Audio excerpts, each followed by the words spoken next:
Hello everyone. आप सब कैसे हैं? मैं उम्मीद करता हूं कि बहुत अच्छे होंगे और अपनी पढ़ाई को बहुत अच्छे से कर रहे होंगे। मैं Akash Kumar Madanna ICT virtual classroom में आपका बहुत बहुत स्वागत करता हूं मेरे प्यारे बच्चों। जैसा आपको पता है मेरे प्यारे बच्चों, बेसिकली हमारी आपका जो है 9th क्लास है और 9th क्लास में हम लोग देख रहे हैं पॉलिटिकल साइंस। और इसी पॉलिटिकल साइंस के अंतर्गत मेरे प्यारे बच्चों हम लोग आपका देख रहे थे लेसन नंबर 5, लोकतांत्रिक अधिकारों की हम लोग बात कर रहे थे। 2 लेक्चर हमारे इसमें हो चुके हैं। हम लोकतंत्र के अधिकार क्या हैं, उनके बिना जीवन की संकल्पना कैसी है। अच्छा, सऊदी अरब में एग्जाम्पल को पढ़ा, कोसोवो में आपका जनजातीय जो नरसंहार हुआ उसके विषय में पढ़ा। ठीक है, कोसोवो की कहानी पढ़ी, लोकतंत्र में अधिकार क्या है, और तो कोसावो और अल्ताइबानिया की जो आपके लोगों को मिले जो राइट्स थे उन पर हम लोगों ने एक एक करके बहुत अच्छे से आपका बात कर ली और सारी व्यवस्थाओं को देख लिया, क्या अधिकार हैं, इन सारे अधिकारों पर हमने आपका बात करी। ठीक, राजनीतिक पार्टियों पर और इस प्रकार की चीजें हैं, इन सभी को हमने आपका बहुत अच्छे से गौर करके आपका एक एक करके हमने आपका इसमें देख लिया था और इतनी हम लोग आपका बात भी कर चुके हैं। लोकतंत्र के अधिकारों की जरूरत क्या है, उन जरूरतों को भी हम लोगों ने आपका गौर करके देखा कि भैया कैसी जरूरत है, किस प्रकार के हैं। और दूसरा जो है हमने इसमें भारतीय संविधान में क्या किस तरह की चीजें हैं इसको भी हमने देखने का प्रयास किया है। और अधिकार कैसे हैं, समानता का अधिकार क्या है, समानता के अधिकार की हम लोगों ने आपका बात करी। ठीक, ठीक है ना। समानता के अधिकार का हमने प्रारूप को भी जानने का प्रयास किया कि किस प्रकार का प्रारूप है। और हमने मौलिक अधिकारों की बात की कि हमारे 6 मौलिक अधिकार हैं। कौन से अधिकार है, फिर मैंने आपको बताया कि सार्वजनिक कुएं वगैरह इत्यादि पर आपको कोई भी किसी प्रकार से भेदभाव करने से कोई बाबू करता है तो आप उसका समानता का उल्लंघन माना जाएगा और कोई किसी के साथ भेदभाव नहीं कर सकता। जाति, धर्म, लिंग, समुदाय के आधार पर सबको समानता प्रदान की गई है। ये सारी चीजें इसके अंतर्गत आपका दिखाई गई हैं और देखा गया है। ठीक, इतना हम लोग देख चुके थे, आज हमें इससे नीचे बढ़ना है। लेकिन एक बार वापस जितना हमने पढ़ा है यहाँ तक, सबसे पहले अगर किसी बच्चा को डाउट है, कोई क्वेरी है, मुझसे पूछ लीजिए, फिर हम आगे बढ़ेंगे। कोई भी डाउट, कोई भी क्वेरी? ठीक, चलिए आगे बढ़े।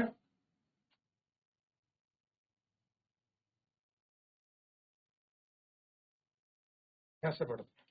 किसी तरह का भेदभाव ना होने का सिद्धांत सामाजिक जीवन पर इसलिए लागू है, संविधान सामाजिक भेदभाव का एक बहुत बड़ा प्रबल छुआछूत का जिक्र करता है।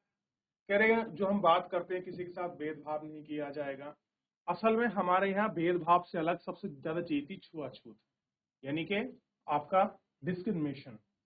आप किसी को छू नहीं सकते, आप किसी को छूने के से हीन दृष्टि से किसी को देखते हैं तो इसको सामाजिक अपराध की श्रेणी में रखा गया, सोशल क्राइम इसको कहा गया है। कि अगर कोई व्यक्ति किसी को हीन दृष्टि से देखता है या फिर छुआछूत जैसी चीजों को फैलाने का प्रयास करता है या वो व्यक्त करता है तो वो कानूनी अपराध है और सरकार को निर्देश देते हैं कि वह इसे समाप्त करे। गवर्नमेंट को क्या किया गया इस विषय में, आपका डायरेक्शन दी गई है कि वो उसको समाप्त करे। किसी भी तरह के छुआछूत को कानूनी रूप से गलत करार दिया गया है। यह छुआछूत का मतलब कुछ खास जातियों के लोग को शरीर से छूने भर से नहीं है। कह रहा आप ये मतलब मत निकालिए कि आपको किसी खास जाति के लोग हैं वो अपने आपका शरीर को छूने से रोकते हैं। यह सारी सामाजिक मान्यता और आचरण को भी गलत कर देता है। कह रहे आपने जितनी आपकी सामाजिक मान्यता है, जितने भी आचरण हैं, उन सबको आपका गलत कर देता है, जिससे कि खास जातियां जन्म लेने में भर में लोगों के नीचे नजर आप देख सकते हैं या उसके साथ अलग तरह का व्यवहार किया जाता है। इसी तरह संविधान के ने छुआछूतों को दंडनीय अपराध घोषित किया। क्या किया है? दंडनीय जो अपराध है वो आपका उन्होंने घोषित किया है कि ये क्या है, आपका दंडनीय अपराध है। स्वतंत्रता का अधिकार। स्वतंत्रता का मतलब, अब बात करेंगे स्वतंत्रता के अधिकार का कि आखिर में स्वतंत्रता का मतलब क्या है, आप किस प्रकार की स्वतंत्रता आपका देख रहे हैं और आपकी नजर में स्वतंत्रता का अधिकार किस प्रकार है। तो सबसे पहले देखिए, स्वतंत्रता का मतलब बाधाओं का ना होना। क्या है? बाधाओं का ना होना। व्यवहारिक जीवन में इसका मतलब होता है कि हमारे मामले में किसी भी किस्म का दखल ना होने, ना सरकार ना व्यक्त करने। हम समाज में रहना चाहते हैं कि हम स्वतंत्रता भी चाहते हैं, हम मन चाहे ढंग से काम करना चाहते हैं, हमें कोई आदेश नहीं दे सकता इसका वैसे करो ऐसे करो। इसलिए भारतीय संविधान में प्रत्येक नागरिक को तरह तरह की स्वतंत्रताएं दी गई। क्या दी गई हैं? तरह तरह की स्वतंत्रताएं दी गई। अभिव्यक्ति की स्वतंत्रता, अब हमें कुछ आपकी स्वतंत्रता दी गई है और आपको ये जो आपको स्वतंत्रता मिलेंगी, तो ध्यान दीजिए ये आर्टिकल 19 में है। अभी आप देख रहे थे ना, एक पैराग्राफ आपको दिखाया गया था इधर, स्वतंत्रता का अधिकार इसमें कहीं लिखा होगा। ये अधिकार को एक्सप्लेन किया जा रहा है। क्या है? स्वतंत्रता का अधिकार, आर्टिकल 19। तो इसी में आपको व्याख्या कर रहे हैं कि अनुच्छेद 19 में क्या लिखा गया है, कौन कौन स्वतंत्रता है। अभिव्यक्ति की स्वतंत्रता, आप कुछ भी बोल सकते हैं, आपको अपने बोलने का, विचार करने का, गाना गाने का, धार्मिक गीत गाने का, सब चीजों करने का आपको अधिकार है। लेकिन इसका मतलब ये नहीं कि आप देश विरोधी बातें करें, आप किसी व्यक्ति का हनन करें, आप किसी व्यक्ति को गाली दें, नहीं। इसमें अधिकार व्यक्ति की अपने बोलने की भाषा के अधिकार को, अपने राइट्स को एक्सप्लेन किया गया है। शांतिपूर्ण ढंग से जमा होने का अधिकार, आप कोई धरना प्रदर्शन करना चाहते हैं, आपको रैली निकालना चाहते हैं, आप किसी सरकार का, किसी संगठन का कोई आप विरोध करना चाहते हैं, तो आप उसमें जमाबंद हो सकते हैं और जमाबंद होकर अपना विरोध कर सकते हैं। लेकिन आप हथियार बंदूक अवैध रूप से होकर इस तरीके से आप इकट्ठे नहीं हो सकते। यानी कि आप शांतिपूर्ण ढंग से जमा हो सकते हैं, उसको स्वतंत्र है। संगठन बनाने का अधिकार, संघ बनाने का, आप पार्टी बना लीजिए। हम बनाते हैं ना बेरोजगार संघ, इस तरीके से बना लिया हमने, या हमने कहते विद्यार्थी संघ, महिला संघ, वेलफेयर सोसाइटी, क्लियर है, पर्यावरण संघ, ये वाली समिति, रामलीला कमेटी। तो ऐसे संघ समिति आपको बनाने के लिए अधिकार है, ठीक। लेकिन आप ये नहीं कह सकते भैया मैं आतंकवादी गतिविधियों के खिलाफ, सॉरी आतंकवादी गतिविधियों के लिए एक संगठन बना रहा हूं, तो ऐसा नहीं कर सकते। यानी कि कानून के दायरे में रहकर जो स्वतंत्रता आपको प्रदान की गई, आप उन्हीं का पालन करेंगे, ठीक है। देश में कहीं भी आने जाने की स्वतंत्रता, आप देश में कहीं भी आ जा सकते हैं, इसकी स्वतंत्रता है, ठीक। ये ध्यान रखिए। लेकिन इसका मतलब ये नहीं कि आप सीधा गए मेरे को आपका राष्ट्रपति भवन में जाकर बैठना है, अगर वो बंद है आप नहीं जा सकते।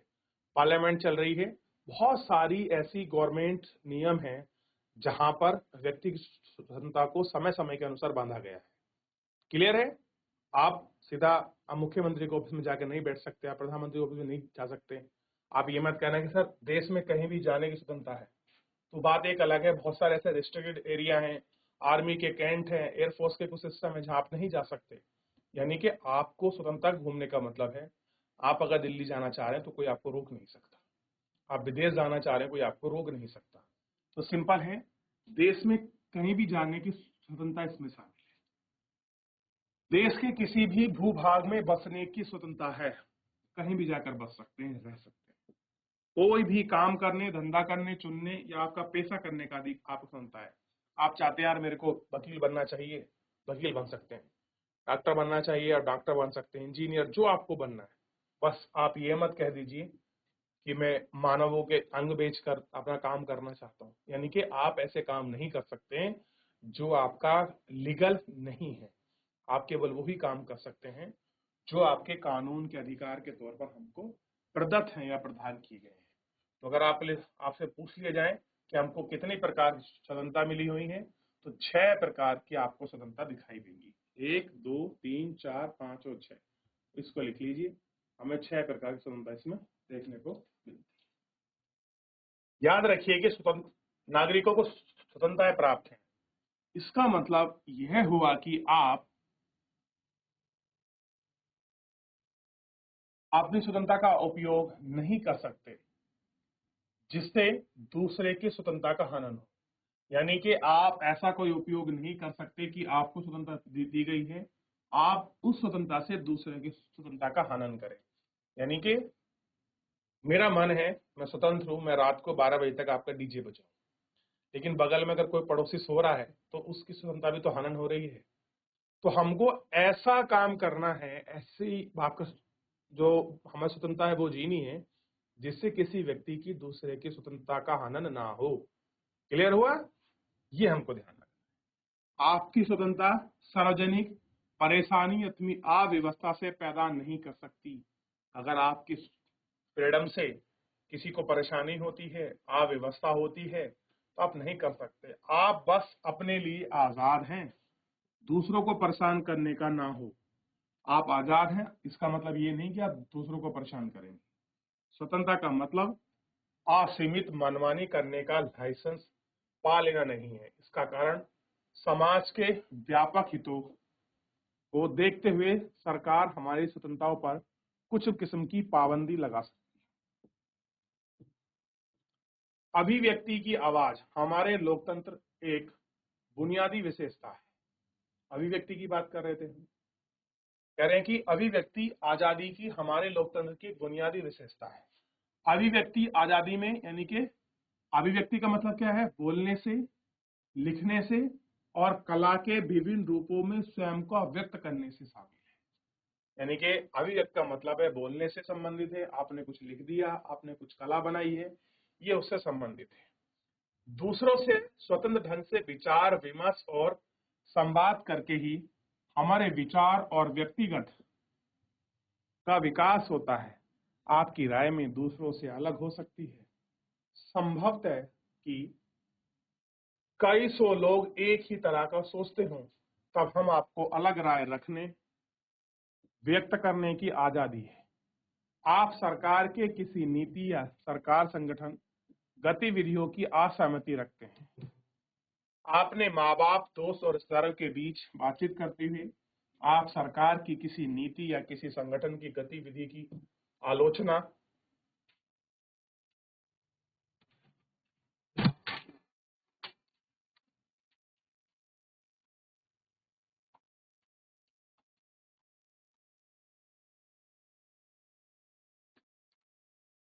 आलोचना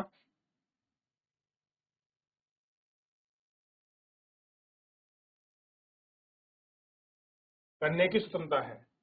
आप अपने विचारों को पर्चा छपवाकर पत्र पत्रिकाओं में लिखवाकर व्यक्त कर सकते हैं। आप अपने विचारों को पत्रकार में व्यक्त कराइए, आप उनको पर्चा छपवाइए, अखबार में निकलवाइए, आप अपने विचारों को व्यक्त कर सकते हैं। और आप यही काम चित्र बनाकर भी कर सकते हैं, आप कविताओं के माध्यम से, गीत पत्र लिखकर भी कर सकते हैं। आप इस स्वतंत्रता का उपयोग किसी व्यक्ति या समुदाय के खिलाफ हिंसा को भड़काने में नहीं कर सकते। यानी कि आपको कुछ व्यक्त करना है, कुछ लिखना है, समाज को कुछ अपना मैसेज पहुंचाना है, सारे माध्यम आपके पास खुले हैं। आप अखबार के माध्यम से, डिजिटल मीडिया भी इसमें ऐड है, आप कविता के माध्यम से, नाटक के माध्यम से, कार्टून के माध्यम से, चित्रकारी के माध्यम से व्यक्त कर सकते हैं समुदाय के लिए। लेकिन कोई भी इसमें आप हिंसक के खिलाफ नहीं कर सकते, ये ध्यान रखना है। हिंसक नहीं होना चाहिए। आप इस स्वतंत्रता का उपयोग करके लोगों को सरकार के खिलाफ बगावत नहीं उस्का सकते। आप किसी के खिलाफ झूठी बातें कहने या उसके प्रतिष्ठा से गिराने वाले के विचार स्वतंत्रता का इस्तेमाल नहीं कर सकते। नागरिकों को किसी मुद्दे पर जमा होने, बैठक करने, धरना देने, जुलूस करने का अधिकार है। दूसरा अधिकार क्या है? आपको क्लियर हो गया? तो पहला अधिकार आपको क्लियर है कि आप अपनी चीजों को व्यक्त कर सकते हैं, आप धरना, प्रदर्शन इत्यादि बोल सकते हैं, स्वयं को वहां लिखी चीजों को आप व्यक्त कर सकते हैं। ये इसमें आपको स्पष्ट रूप से दिखाया गया है जो आपकी स्वतंत्रता का अधिकार है। तो यहाँ मीनिंग आपको समझाया गया है कि स्वतंत्रता का मतलब क्या है, आप किस प्रकार की स्वतंत्रता को आपका देखते हैं और क्या उसके रिस्ट्रिक्शंस है, ये सारी चीजों को इसमें एक्सप्लेन किया। चलिए अगली बढ़ते हैं। नागरिकों को किसी भी मुद्दे पर जमा होने, बैठक करने, धरना प्रदर्शन करने, जुलूस निकालने का अधिकार। आप किसी भी मुद्दे के लिए जमा हो सकते हैं, बैठक कर सकते हैं, धरना प्रदर्शन कर सकते हैं और आपका जुलूस निकालने का अधिकार है। ये सब किसी समस्या पर चर्चा करने, विचारों को आदान प्रदान करने, किसी उद्देश्य के लिए जनमत तैयार करने या किसी चुनाव की उम्मीदवार या पार्टी के लिए वोट मांगने के लिए कर सकते हैं। ऐसी बैठकें शांतिपूर्ण होनी चाहिए। ध्यान दीजिए, मैंडेटरी कैसा है, शांतिपूर्ण। इसे सार्वजनिक अव्यवस्था या समाज की अशांति नहीं फैलनी चाहिए। इन बैठक और गतिविधियों में भाग लेने वाले अपने पास हथियार नहीं रखने चाहिए। यानी कि जो लोग इस बैठक में भाग ले रहे हैं, जो भी लोग वापस इस गतिविधि का हिस्सा हैं, उनके पास किसी प्रकार का हथियार नहीं होना चाहिए। नागरिकों को संगठन बनाने का भी स्वतंत्रता है। वह किसी भी कारखाने के मजदूर अपने हित के लिए रक्षा करने के लिए मजदूर संघ बना सकते हैं। आपने वो देखा होगा कि फैक्ट्रियों में और बड़े बड़े यूनियन लीडर होते हैं, संघ बनाते हैं। और किसी शहर के कुछ लोग भ्रष्टाचार या प्रदूषण के खिलाफ अभियान चलाने के लिए भी संगठन बना सकते हैं। कैसा है, संगठन बना सकते हैं। किसी भी नागरिकों को देश के किसी भी हिस्से में की जाने वाली स्वतंत्रता, हम भारत के किसी भी हिस्से में रह सकते हैं। अगला है इसमें तीसरा कि आपका किसी भी हिस्से में बस जाने या आराम से रहने का अधिकार है। व्यक्ति हैदराबाद के व्यवसाय करना चाहता है, संभव है कि उसे इस तरह के शहर की देखभाल ना हो, तो वह कोई भी संपर्क ना हो या फिर कोई भी भारत का नागरिक ना होने के कारण ऐसा करने का अधिकार है। इसी के अधिकार के चलते लाखों लोग गांव से निकलकर आपका शहरों और देश गरीबों के इलाकों से निकलकर समृद्ध इलाकों में आकर बस रहे हैं, बच जाते हैं। चुनाव पैसे के लिए स्वतंत्रता है, स्वतंत्रता प्राप्त करते हैं। आपको भी आदेश नहीं दे सकते कि आप सिर्फ ऐसा काम करें। महिलाओं को यह नहीं किया जा सकता कि फल का काम करने के लिए उन्हें नहीं बैठ सकते। पिछड़े और कमजोर जाति के लोगों को नहीं कह सकते वे अपनी परंपरागत पेशे छोड़ दें। आप उन्हें परंपरागत जो उनका ट्रेडिशनल है वो आप उनको छोड़ने के लिए फोर्स नहीं कर सकते। ये ध्यान रखना, क्या है वो आपका फोर्स नहीं कर सकते। ठीक, यही आपका तीसरे संगठन में समझाया कि आप कैसे धरने प्रदर्शन दे सकते हैं, जलूस वगैरह निकाल सकते हैं। इन सब चीजों को इसमें दिखाया। ठीक, इसी प्रकार से कैसे हिस्सा बनेंगे ये सारी चीजें। अब देखिए, संविधान में कहा गया है कि किसी भी व्यक्ति को उसे जीने का अधिकार और निजी स्वतंत्रता को वंचित नहीं किया जा सकता। अगर कोई अपनी निजी स्वतंत्रता भी रखता है कि भैया मैं, कोई मुझसे बात ना करे, एकांत में मैं रहूं, मैं जंगल में रहूं, तो आप उसको उसकी स्वतंत्रता नहीं छीन सकते कानून द्वारा स्थापित व्यवस्थाओं को छोड़कर। इसका मतलब यह है कि जब तक अदालत किसी व्यक्ति को मौत की सजा नहीं सुनाती, उसे मारा नहीं जा सकता। यानी कि कानून की विधि के तहत ही किसी को जीवन से वंचित किया जा सकता है, अन्यथा आप उसे किसी और के अलावा वंचित नहीं कर सकते। एक प्राकृतिक मौत भी है जो नेचुरल होती है, उसको ऐड ऑन नहीं किया गया, वो तो भी इसी में आती है। इसका यह मतलब है कि कानूनी आधार पर सरकार या पुलिस किसी नागरिक को गिरफ्तार कर सकती है। अगर वे ऐसा करते हैं तब उन्हें कुछ नियमों का पालन करना पड़ता है। आर्टिकल 20 आ रहा है कि अगर ध्यान रखिए, आपने किसी व्यक्ति को गिरफ्तार कर लिया है, तो गिरफ्तार करने के साथ आपको कुछ नियम हैं जिन नियमों का आपको पालन करना पड़ेगा। ठीक है, जैसे गिरफ्तार या हिरासत में लेने के लिए व्यक्ति को उसकी गिरफ्तारी और हिरासत में लेने का कारण जानना पड़ेगा। आपने किसी व्यक्ति को गिरफ्तार किया है तो उसके जो कारण हैं वो आपको बताने पड़ेंगे और उसकी जानकारी जो है वो भी आपको देनी पड़ेगी। गिरफ्तार या हिरासत में व्यक्ति को सबसे निकट के मजिस्ट्रेट के सामने पेश किया जाएगा। क्या आपने पकड़ा है तो जो नियरेस्ट मजिस्ट्रेट हो उसी के सामने आप उसको पेश करोगे और 24 घंटे के अंदर उसे प्रस्तुत करना होता है। कितना? 24 आवर्स। ऐसे व्यक्ति को किसी वकील या विचार विमर्श करने, अपने बचाव के लिए वकील को रखने का अधिकार होता है। कैसे होता है? इन सबको रखने का अधिकार होता है। आइए एक बार फिर हम से ग्वांतो बे और कोसोवे की याद करें कि दोनों ही मामलों में शिकार लोगों की स्वतंत्रता, सबसे अमीर बुनियादी दो चीजों की जीवन रक्षा और निजी स्वतंत्रता से वंचित रखा गया। क्या रखा गया? जीवन की रक्षा से वंचित रखा गया और निजी जो आपकी स्वतंत्रता थी उससे उनको वंचित रखा गया। यह हमको देखना। ठीक, इस मामले में उनको वंचित रखा गया। आर्टिकल 22 और 23 में शोषण के खिलाफ दिया है और मानव दुर्व्यापार। स्वतंत्रता और बराबरी का अधिकार मिल जाने के बाद भी स्वाभाविक है कि नागरिकों को अधिकार भी हो सकते हैं कोई उनका शोषण ना कर सके। यानी कि आपने सारे राइट्स उनको दे दिए, फिर भी ये ध्यान रखे कोई उनका शोषण ना करे। शोषण कैसे होता है? कोई काम कराए, आपको पैसा ना दे, जबरदस्ती करे, मारपीट करे, इस तरह की चीजों में होता है। जबरदस्ती कोई बंदी बना कर रखे। हमारे संविधान निर्माताओं ने इसे संविधान में लिखित रूप से दर्ज करने का फैसला लिया। यार हमें इसे भी क्या करते हैं? लिखित रूप से आपका दर्ज करते हैं, कमजोर वर्गों का शोषण ना हो सके और जो आपके कमजोर वर्ग हैं उनका शोषण ना हो सके। संविधान ने खास तौर पर 3 बुराइयों का जिक्र किया है और इन्हें कोई कानूनी किया है।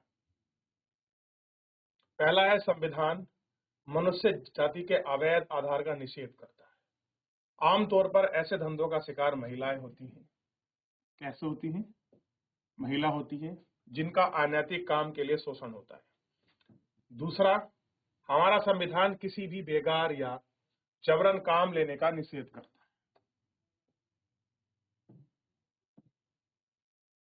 बेगार प्रथा में मजदूरों को अपने मालिकों के लिए मुफ्त या बहुत थोड़े से अनाज बेगार के लिए जबरन काम करना पड़ता है। जब यही काम मजदूर के जीवन भर करना पड़ता है तो उसे बंधुआ मजदूरी कहते हैं। क्या कहते हैं? बंधुआ मजदूरी। तीसरा, संविधान बाल मजदूरी का आपका निषेध करता है।